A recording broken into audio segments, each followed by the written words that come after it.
Buon pomeriggio e ben ritrovati con il TG Flash di New Sicilia. La Sicilia perde nel giro di poche ore 3 figli, tutti colpiti da malori fulminanti.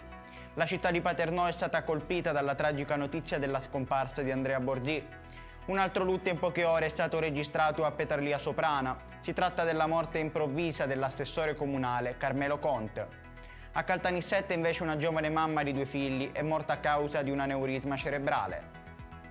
Un tamponamento è avvenuto sulla circonvallazione di Viale Regione Siciliana a Palermo, a meno di 24 ore dopo un incidente fatale che è costata la vita a un uomo di 50 anni.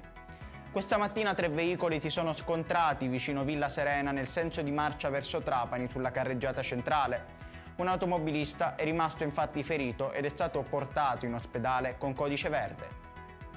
I carabinieri di Catania Fontanarossa hanno arrestato un pregiudicato 27enne per detenzione ai fini di spaccio di droga. I militari hanno notato movimenti sospetti da parte del giovane in via Ustica, avvicinandolo. Il giovane ha ricevuto una bustina con 10 grammi di marijuana da un complice sul balcone di un palazzo.